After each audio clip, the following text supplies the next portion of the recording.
In today's episode, we have Michele Caruana with us, and she's going to talk about how she built a brick and mortar business and now teaches others how to do the same with online courses. You'll also get to hear why you can build trust and authority by sharing the mistakes you've made, why a shorter course that gets results is better than a long and drawn out one, and simple YouTube strategies you can implement immediately. And now, on with the show. Welcome to the Online Course Igniter podcast, where you'll hear from successful course creators and how they were able to turn their passion into a thriving online business empire. What's up, everyone? Thank you for listening to the podcast today. I'm excited for you to be here, and I'm excited to have our guest today, Michele Caruana from Play Cafe Academy, who has a very cool, unique business structure. And I'm just really excited to hear her story and how she's taken this business of hers and has expanded it and has been teaching others and helping others. And so I'm excited to have you on the podcast today. How are you doing, Michele? I'm great. Thank you so much for having me. I'm excited to be here. Yeah, this is really cool. You have this unique business where you are, helping people set up these indoor playgrounds. Is that correct? Yep, that's correct. So I actually started out in the corporate marketing world. So my kind of transition into the play-based business industry was a little bit of a surprise. So a few years into my marketing career, I ended up having my first child, and going back to work didn't really go as expected. And I actually, after many months, I decided that it would be best to leave my job. So I did. But being a stay-at-home mom was really never something that I envisioned for myself in terms of a role. So I started researching business ideas that I could do at home that involved my family, because I knew that was going to be one of the requirements in order for me to do it. And I came across the indoor playground industry, and I noticed it because my husband was traveling a lot at the time, and we would kind of tag along. And I noticed that a lot of areas and cities had these really cool play cafes, kind of like smaller format indoor playgrounds. So not so much like the Discovery Zones of the 90s. These are much smaller footprint, more relaxed, more imaginative play-based facilities. And I noticed that our area really didn't have anything like it. So a couple months later, I signed a lease and dove headfirst into owning an indoor playground. Yeah, that's wild. So what was it about the indoor playground? You like the structure, the business? Was it that you had a child and it would be something for them? Like what drew you to that? Yeah, so honestly, I didn't even really consider an online business. To me, at the time, my vision has certainly shifted since then. But at the time, the gold standard of business ownership was owning a brick and mortar facility, right? I wanted a place that I could have bring my family to call my own, actually have, a lock and key and things like that. And it just felt very real. Now I know that online businesses are a very real thing, but at the time, it just felt very legitimate to me. And like I said, I really wanted to create a space that I felt like I could bring my family to, and that I felt like my son at the time would enjoy. Now I have two sons who have had many, many birthdays there, who have spent many days there with me, but I just wanted a place that I could call my own. So I was very interested in owning a brick and mortar business, and this just aligned with the season of life that I was in at the time.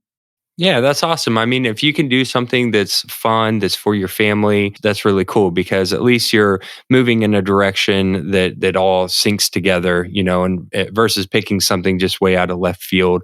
So I imagine that starting this company had your trials and tribulations in the beginning.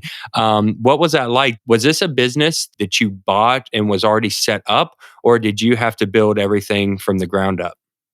So we built everything from scratch, from the ground up. So everything from the business name to the concept to the actual building. So the building was in existence, but it was a completely unfinished business. They had very recently constructed it, and it was just a dirt floor on the inside. So no plumbing, nothing. Everything was designed and built, like I said, from the ground up by us.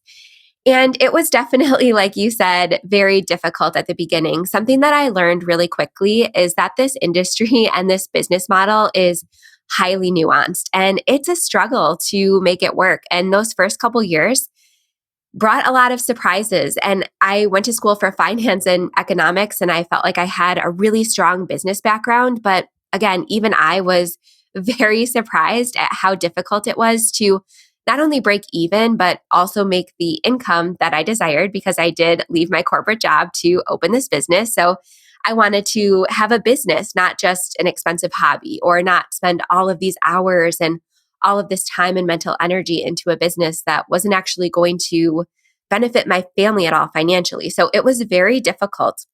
And something that I noticed is that nobody was really talking about it, right? None of the other indoor playground owners in the space, whether it be my local area or around the world, were really talking about how difficult it was and how the indoor playground industry failure rate is actually even higher than the standard brick and mortar business failure rate. And I noticed nobody was sharing tips, nobody was sharing information. I started reaching out to other indoor playground owners who were seemingly, more successful, and nobody wanted to talk or collaborate. And I thought that was really strange. So it took me a long time to finally crack the code. I did after a couple of years. I figured out how to make it work and make the income that I wanted to as a business owner, but it felt very lonely and it felt like I had nobody to turn to. And that's kind of where my business idea came from, to help others kind of not only avoid the mistakes that I made when creating this business, because I definitely made a ton of mistakes. That's one of the first things that you'll hear about when you sign up for one of my programs, but also so that people didn't feel like they were alone in doing it, right? Because entrepreneurship and business ownership can be very lonely, especially in an industry that doesn't like to share secrets. So that's kind of where my current business idea came from.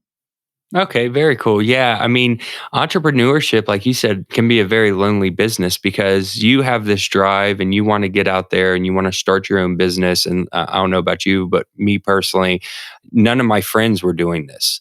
And so I didn't have anyone to turn to. I didn't have anyone to ask questions. All my business friends I found online, right? Like even to this day, like I start talking to business to friends and family and they just kind of zone out like, oh, are you talking about that again? So that's pretty awesome that you set that up because I feel like it is important to have a community or have people who are like-minded coming together into a space where they can geek out on the things that interest them.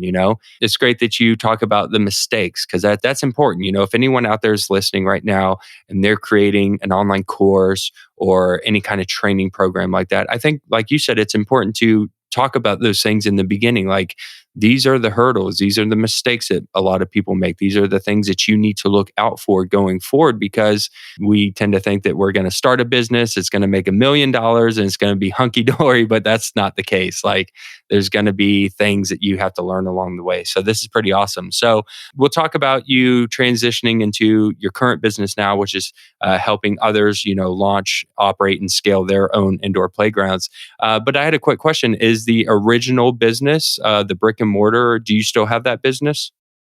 So I actually ended up moving out of the area. So at the conclusion of our 5-year lease, we ended up selling the business. So that's also something that I include in my programs is how to prepare your business for sale and get the most profit that you can from ultimately selling it. Because honestly, this business model is physically and mentally exhausting. And most people don't realize how all consuming it can be. So I kind of went into this business deciding right from the get-go that I was only going to operate it as long as my kids were in the right age for the facility. So now that my kids are in school full time and they had aged out of the play area, I ended up selling the business to another local family. Now, unfortunately, this was in March of 2020. So we all know what happened shortly after that. So they ended up relocating the business to another area and they have actually yet to reopen. So they still have all of the equipment, they still have everything ready to go, but they haven't reopened. Unfortunately, their family faced a lot of health issues in terms of the pandemic, but I was able to successfully sell the business and transition fully to online. Gotcha. Okay. Yeah, I guess it makes sense that there comes a point when your 18-year-old teenager probably doesn't want to have their birthday party at the playground anymore. We wanted to move back to our hometown, and it just would have been a little bit too difficult to manage the physical facility from a remote location. It's just not one of those business models, unfortunately. even if you set up all of your systems and everything like that correctly, it's still really helpful to have a physical presence there. So once we decided to move back to our hometown, we kind of said, you know what, it's time for us to pass the torch onto another local family. And like I said, we still hope to see them reopen. They do plan to. So my best wishes are with them in the future. Awesome. Very cool. All right. So this takes us into your online business. So you got to a point where you had learned a lot of things. You got really good at this business and you're like, hey, let me help some others do the same. So could you tell us a little bit about that? What was that transition like coming into the online space? Sure. So it was honestly a very slow progression for a lot of different reasons. But essentially, what happened once I started finding success, and once, like I said, I cracked the code to actually making a good income, which honestly, not a lot of people do. Once I started finding that success, my email inbox became flooded with people wondering how I was doing it. And it just became really overwhelming to deal with all of these inquiries. So I started charging for my expertise. I started doing one on one consulting. And I noticed that I was always answering the same questions and people were always overcoming the same objections. And I felt like it was just a very repetitive process. And also, I was owning still the brick and mortar facility at the time. So I had a very limited schedule and I wasn't able to do as much consulting as I wanted to. So that's where my idea for an online course came to be. So I felt like I could package all of the things that I was telling people and all of this advice that I was giving in my one on one calls into an online program that people could take at their own pace to kind of remove that one on one time requirement from that equation because it just wasn't sustainable. By that time, I had had another child and he has special needs. So it was just not going to be sustainable for me to keep up with, but I still wanted to help people enter this industry successfully. Yeah, that's cool. That's kind of where my business comes into is, helping coaches and consultants, people who have that one-on-one time constraint and they want to scale their business to a much wider audience. And like you say, generally you find out that there's only so many questions that people really have. This is something I learned over the past couple years teaching online courses is like, there's only a dozen or so questions that people are really interested in, like, the technology, what platform to choose, and that kind of stuff. So when you start paying attention to that, and this is, speaking to the audiences, you will find out that, you will overcome those same objections and those same questions. And then you can package that up into an online course. And then that can answer a lot of those things for people. Now they might still need accountability or community or so forth. So that's pretty cool that you found that out. Before you started the course, you were doing one-on-one. Were you doing anything outside of that? Were you, blogging or podcasting at that point? Or was it strictly that you just did your one-on-one consulting and then went straight into an online course? So, not at that point. I was doing Okay. one on one consulting. And then once I decided to start packaging my content into an online course, I started listening to podcasts. I started reading books about starting an online business because it was something that was completely foreign to me. And I figured out that I could really make an impact and grow my audience for the online business because at this time, my audience was primarily local, which I didn't necessarily want to teach people within a few miles of me how to open a business exactly like my own. So I knew I needed to cast a wider net and really reach people from around the world. And I felt like YouTube was going to be the best place for me to do that. What I teach is a lot of times very visual, not so much now, but when I was actually in the thick of it, operating my facility, it was very visual. So I started my YouTube channel kind of at the same time I launched my course. Now, at the time, I was a little bit naive and I thought that I could create, one or two or three really well done YouTube videos. And that would be kind of my lead generation force for my online business. But I ended up keeping going with YouTube. So it's been 3 years now. I still do a video almost every week. And that's still my number one source for leads. But I was a little bit naive in thinking I could just create one or two videos and call it a day. But I also didn't realize how big my online course was going to get. And I didn't know at the time that it was going to become my complete business. So I didn't start on YouTube or anything like that until I actually launched my programs. And then a couple years later, more recently, I got into podcasting as well. Okay, cool, awesome. Let's talk about the course first because it sounds like that was kind of the starting point. I'll ask you a couple questions on that, and then we can maybe talk about some YouTube strategies that are working for you, and then maybe get into the podcasting, which is one of my favorite ways to communicate with the audience. So the online course, you said, okay, I'm going to take this information and I'm going to pack it up into an online course. What did it look like in the beginning? I mean, I assume that this was also a new process for you. So, what was it like, and how did you get through that process of taking that information and getting it uploaded to a place where you could, present it to others? That's a great question. And for me, I was very lucky in that I really documented my own process of opening my business. So I wrote everything down when it came to, finding a location, signing a lease. So I had everything outlined in terms of what steps I had to take to open my business. So essentially, what I did is I combined all of that documentation along with all of the information that I felt myself repeating on those one on one calls. And I came up with a 12-step blueprint. And that's really how it started. And again, each module is really designed to be taken one after the other. So a lot of times with online courses, I think a mistake a lot of people make is just saying, oh, yeah, you can consume the content at your own pace. You can jump around if you want. But I'm very clear in the beginning modules of my course that, hey, this is meant to be sequential. So do not take module 4 until you've taken module 1, because a lot of times people want to jump ahead of themselves and start designing their play space and their marketing plan. And all of that stuff really comes secondary to a lot of the bigger decisions. And a huge mistake that I see a lot of people make is skipping over those little things at the beginning. So I came up with a 12-step blueprint, and those became my modules. So it really started with the course outline. And that was honestly the hardest part because I felt like if I didn't pour every single thing I knew about this industry into the course, I felt like it wasn't going to be good enough. And I also definitely struggled a lot with imposter syndrome because I knew that, like I said before, that I made mistakes. And especially my biggest mistake came to choosing a location and signing a lease. I was definitely one of those people who wanted to skip to the fun stuff. And I felt like a location was not a very consequential choice, which it ended up being.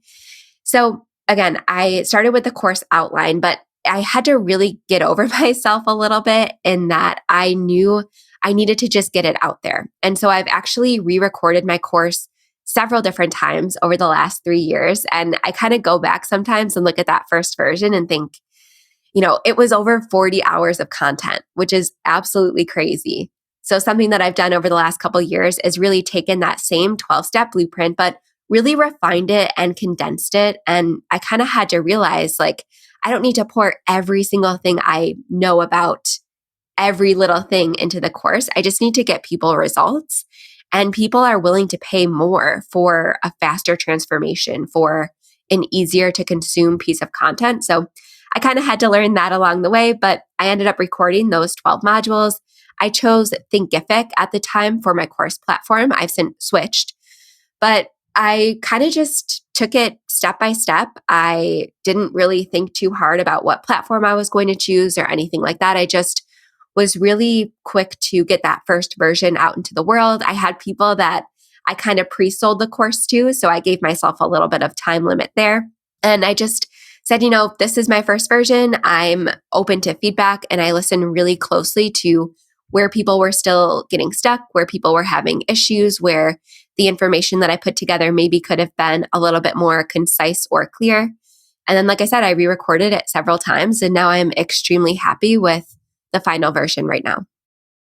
Oh, preach on, Michelle. Preach on. This is great.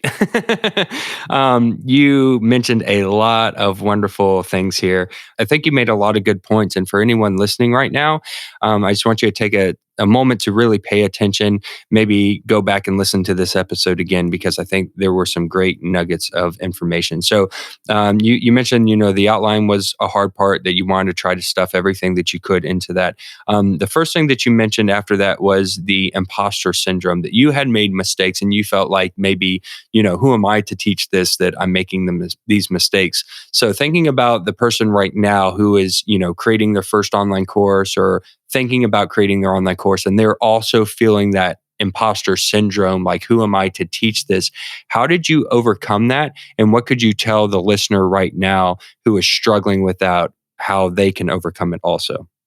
So, like I said, I did struggle with that for a long time. And honestly, I still work on overcoming it. I actually just released a YouTube video with that exact title, the Who Am I to Be Teaching This, the other day, because it is still something that I have to fight against. But how I was really able to overcome it is I looked at my YouTube comments and I looked at the success that my students were getting. Even though I only had a couple at the beginning, I got so many messages of thanks and praise and people saying, listen, you saved me 1,000 hours of market research by just condensing this content and putting it together and sharing your insight. So once I realized that there is just as much value for people in sharing those mistakes and sharing what you did wrong so that they can avoid it, there's just as much value in that as sharing what you did right. And sometimes even more so in the mistakes, because like I said, in the online business world, it's a little bit different because if you choose the wrong course platform or an email service provider and you don't love it, it's very easy to make a switch. However, in the brick and mortar business world, if you sign a bad lease or you choose the wrong location, that's something that is going to affect your profitability for years, for 5 to 10 years to come. And it is not an easy switch to make. So once I just got over myself and I said, listen, I know I'm not the most profitable owner out there. I know that I could have done a lot differently. I know I made a lot of mistakes, but I'm still going to be open and honest and share all of my insight. And once I just kind of overcame that, again, the feedback was overwhelming. And anytime I get one of those comments that just kind of digs at me and says, oh, I see that your, previous indoor playground location isn't open anymore. Why should I listen to you? I kind of have to go back and say, okay, what are my students saying? Are they getting results? What are their businesses doing? And I kind of go through my list, and I believe the list of indoor playgrounds that have opened with my program is approaching 200 now. And they're all celebrating their second, third years in businesses. They're all profitable. And I just look at their stories and their successes and all of their emails and kind words. And that's what kind of brings me back to reality and said, listen, I'm doing the right thing. As long as I'm open and honest and I am very transparent about those mistakes, then I'm impacting people's lives for the better. So if anybody's listening and thinking, somebody is out there doing this already, or somebody out there knows more about this topic than I do, not everyone teaches the topic in the same way. Like, for example, I really generally find myself attracting people who come from the corporate world or who have a business background. And I get people telling me all the time, what really drew me to you was your style of teaching, because now multiple people are teaching this topic. It's not just me enjoying my 100% market share anymore, but people find us and choose their mentor for different reasons. And we all have different styles and we all have different visions for our business. And we all have different systems. So even if somebody out there is doing what you want to do already or teaching what you want to teach, or maybe you feel like they're bigger or they have a larger audience than you, your value is really in your uniqueness and how you teach and how you deliver information. So once I realized that, it kind of opened up a ton of new doors for me. I totally agree with you. And, going back to what you said about sharing your mistakes, I feel like you build a stronger connection with people when they can see that you're open, that you're honest, they can see the transformation. Someone who is, may say running ads and you see they have the Lamborghini and you're just seeing their success, but you haven't seen their story to get to that success, I feel like is a little more disconnected than the person who is upfront and honest and is like, hey, look, I made these mistakes in the beginning. I don't want you to make these mistakes and I'm going to help you overcome them so you don't, make the same mistakes as me. I feel like that's going to build a much stronger bond with that customer or with that student. Would you agree with that? Yeah, absolutely. And that's one of the cornerstones of my YouTube channel and my podcast is I create tons of videos, not just in my course content, but also my public facing content about the mistakes I made. And like you said, I think people really find value in it and connect with it. And just seeing me be honest and vulnerable and transparent, that is a huge part of my marketing strategy. And it really helps to attract people into that program because I don't pretend like I'm perfect. And I'm very, like I said, open about that. Are you struggling to create your first online course? Do you have an idea for a course topic but don't know how to get started? It can be hard trying to figure out everything that goes into course creation. How do you outline your course? How do you set up the technology to create the content? How do you publish it so that you can begin helping others and making money immediately? We know it can be difficult for first-time course creators. That is why we have designed the Start Your First Course Challenge. Our goal is to help you get that online course published within a couple of weeks. That means that you can get your digital product to market without wasting a bunch of time. We will show you how with the easiest methods possible that we have learned and crafted over the years. You'll learn how to choose a topic, outline your course, script what you want to say, and then record the material. After that, you'll discover how to set up the platform and publish it, all with a simple system that's guaranteed to get you results fast. Beat your procrastination by taking action today. Go to startyourfirstcourse.com now to sign up. That's startyourfirstcourse.com. See you in the challenge. The next thing that you had mentioned is that you said you had, 40 hours of content and that you've gone back, you've refined the course, you've re-recorded it, and you've just something that you said that I think is very important is that you focus on getting people results. I see this pop up all the time and with online courses and new instructors is they believe that say the price is dependent on how much content you put in the course, that a longer course that's 40 hours must go for more money than a 20-hour course because it's longer and it has more to it. But I've always been under, the thinking that it's not about the length of the course, it's about the results that you're providing. And if you can refine your course down and make it more valuable and get their results even faster, that is going to be more valuable to the student. So could you just talk on that too? Because I feel like that's a very important aspect is a lot of people get hung up in trying to create these very long drawn out courses, like you said, and trying to put everything inside of it. But like you said, refining it, toning it down can actually be more beneficial. So what are your thoughts on that? Yeah, so a couple different things is first of all, when my course was super long and when I just poured every single detail into it, I noticed that my course completion rate was really low. And even though I was generating sales and people were signing up for the course and maybe working through the first couple modules, I knew that I was never going to create the impact or, like you said, give people the results that I wanted to create these stories of transformation, to get these businesses actually to opening day and like I said, now celebrating their second, third year anniversary. So I knew that if people didn't complete my course, if they didn't have time to do it, then we would never get to that point. And my course was never going to get any further than it was at that time. So once I noticed that people weren't completing it, and I also noticed that a lot of people were finding my course right as they were about to sign a lease. So they were very limited on time. They were kind of again, finding me at the later stages of their business development. So I knew that I needed to, like you said, get them their results as quickly as possible, or they were just going to, mark buying the course as a checklist item and they weren't actually going to consume the content and it wasn't ever going to be able to help them. So I really had to dig into my course analytics in order to see those numbers and really figure out, okay, how can I make this easier to digest? What lessons are people skipping over? Or is there anything that I could take out? Because I really think it's so much has to do with what you don't include, just as much as what you do include counts. So I kind of had to pare it down. And I said, this topic is important, but maybe it's not right for the course. Maybe it's a good podcast episode, or maybe it's an advanced training for my membership because I do have a back-end membership for my course. So I kind of had to figure out, okay, how can I separate this content into what people absolutely need before they open versus what is more of an operating problem? What can I separate into my membership so that I can make sure people are able to consume my course and get results in a timely manner?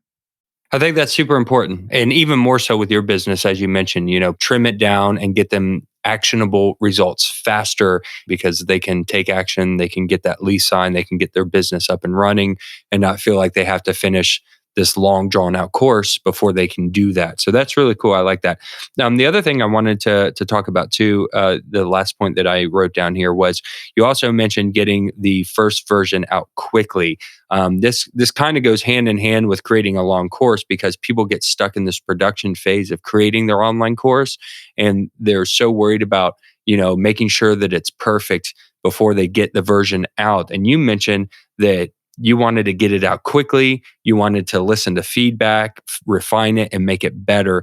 I think that's an important point also. Can you talk a little bit about that, making sure that you are getting it to the market quicker than spending, say, 6 months recording everything?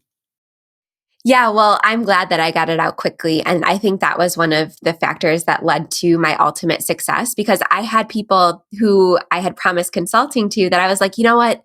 Instead of paying me $200 an hour, I'm going to give you first access to this course that I'm creating.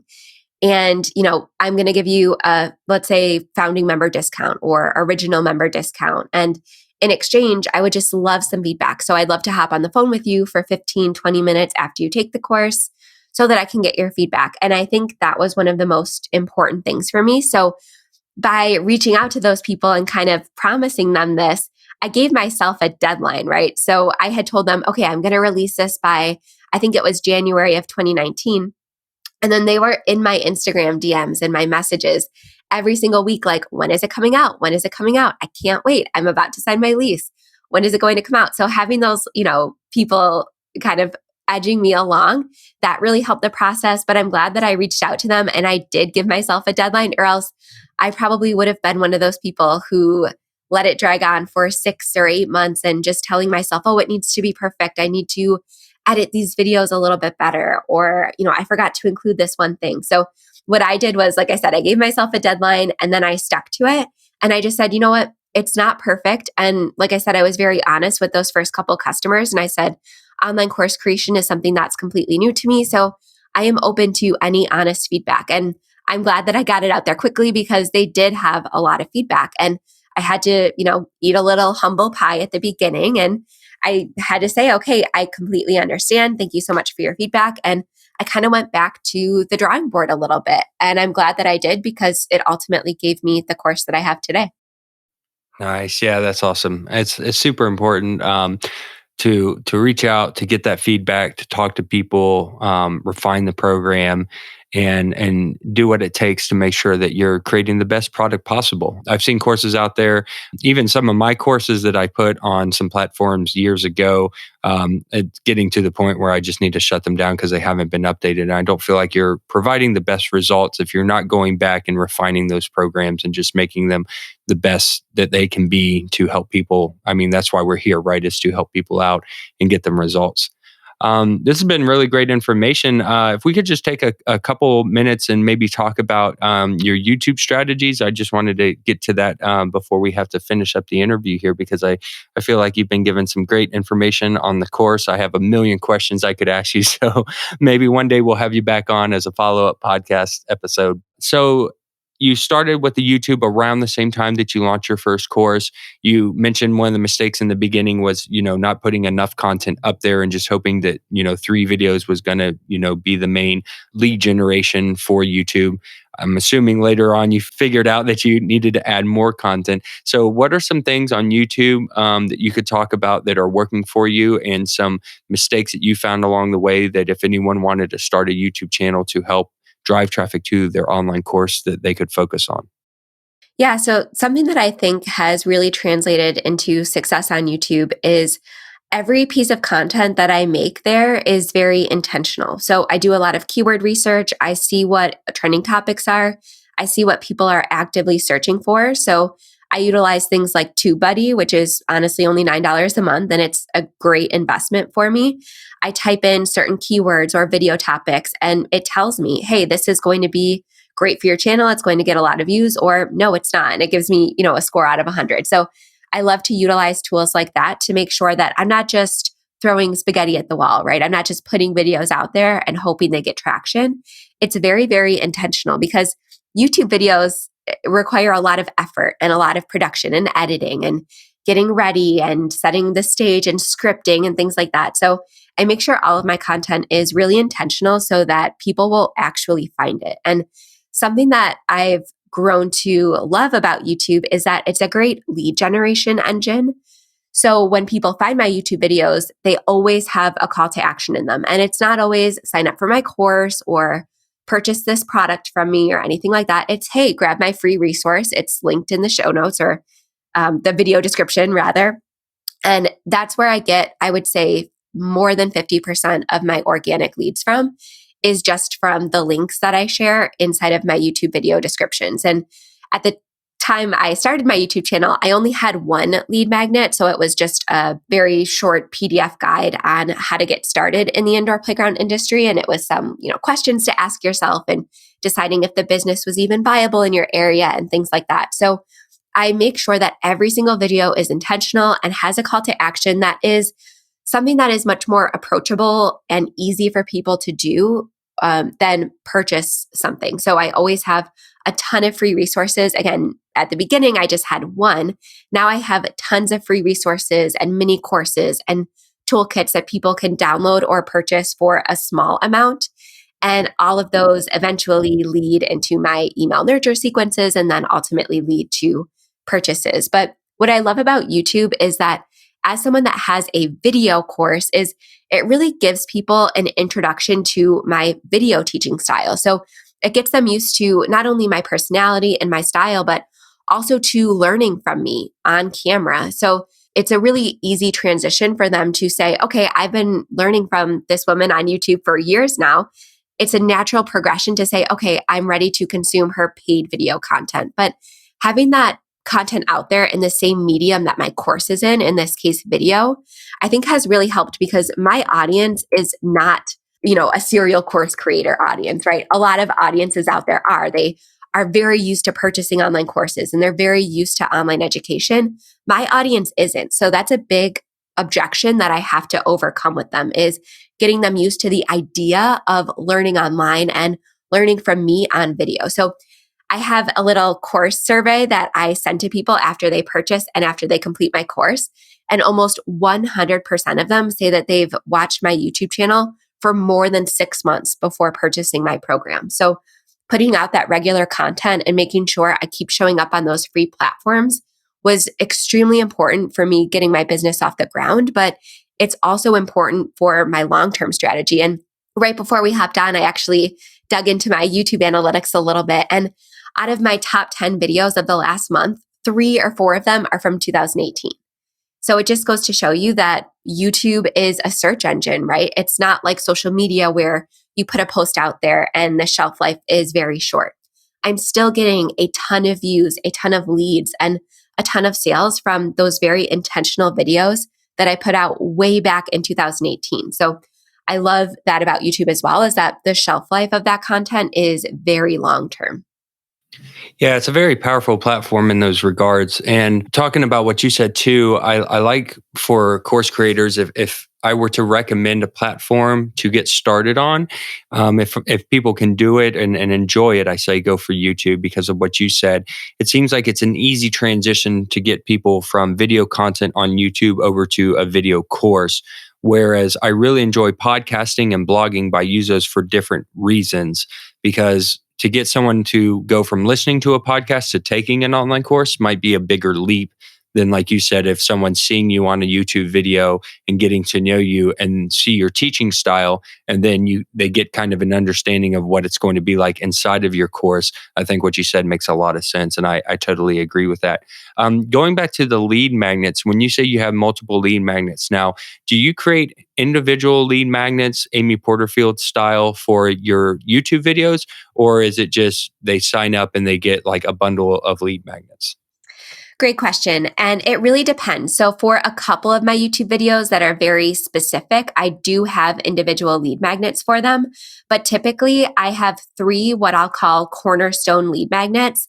And they're designed to really meet people depending on where they are at in their business journey. So my customers all have a success path and they all have different phases that they work through. So I have a couple different lead magnets based on those phases. So I have a lead magnet for what I like to call the daydreamer phase.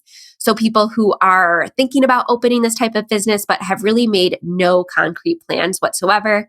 They're just exactly what I said. They're just daydreaming. So that's one lead magnet, and that's a bundle of PDFs, and that's one sign-up link. For people that have done a little bit more research, who are creating their business plan and they're working through that process, they're probably choosing a location. I have a different lead magnet for people in that phase. And that's really more about doing market research and validating your business idea in your area. So that's what I like to call the validating phase. And then something that I also recently started doing is catering more towards current owners. So over the course of the pandemic, I really felt called to help current owners shift their business model to the changing consumer trends and all of these new rules that we have to deal with and things like that. So I also have a lead magnet for current owners, and it's called a What's Working guide. And what I did was I took all of these different member stories from inside of my membership, from all of these business owners who have opened their facility under my program, under my guidance. And I said, hey, what's one thing that's really working for you right now in 2021? Or, I just updated it for 2022. So I got 20 current indoor playground owners to say, hey, it's drop-off play dates, or it's educational classes, or it's doing balloon art. So again, I just compiled these 20 different stories from current owners, and that's a lead magnet that I have geared towards current owners that are maybe a better fit for my membership. So I have those 3 cornerstone lead magnets to really talk to people and meet them where they are at in their journey. And I just include all of those links and resources along with links to other popular YouTube videos or things like that. So if you go to my YouTube channel, it's just called Play Cafe Academy. All of my YouTube videos have the same format in terms of a description. So there's a free resource area, there's a premium resources, and all of my programs, all of my free resources, all of my paid resources are listed. But if you actually watch the videos, like I said, the main call to action is always subscribe, and it's always download one of my free resources. Okay, cool. Well, I think that's a good transition to wrap this up. You've been a wealth of information. And like I said, hopefully we can get you back on the show one day, because I would love to learn more about some other things like your launch strategies and how you get people into purchasing and buying and staying in your course. But just for today, if people want to learn more about you, about your business and everything you have going on, where can they do that? Sure. So YouTube is where I show up most often. So again, that's called Play Cafe Academy. I do have a second channel, which is just my name. So Michele Caruana. So I share a lot of insight into my course business and things like that there. So they serve 2 different purposes. I also have a daily podcast called the Profitable Play Podcast, where I share exactly what you said, tips in a different format from my YouTube channel. And then my website is just my name. So michelecaruana.com. I have all of the lead magnets that I mentioned there and all of my programs and courses. Perfect. Well, I will make sure that I link up all of those in the show notes. So head on over there to the show notes and click all the links and visit her and give her much love, because she's been awesome today coming on this podcast. We thank you so much. I appreciate your time for being here. And I just hope that your business continues to explode going into the future. All right. Thank you so much for having me. I really appreciate it.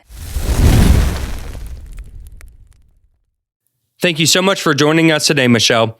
You can find out more about her and her business by visiting michelecaruana.com, or you can get the show notes of this episode along with links and resources by visiting onlinecourseigniter.com/81. Don't forget to have fun with your business. See you soon. Thank you for tuning in to the Online Course Igniter podcast. Make sure you subscribe wherever you're listening so that you don't miss an episode. If you would like to learn more marketing strategies and how to sell your online course, then also check out our free community where we share tips, tricks, and tutorials at onlinecourseigniter.com/community.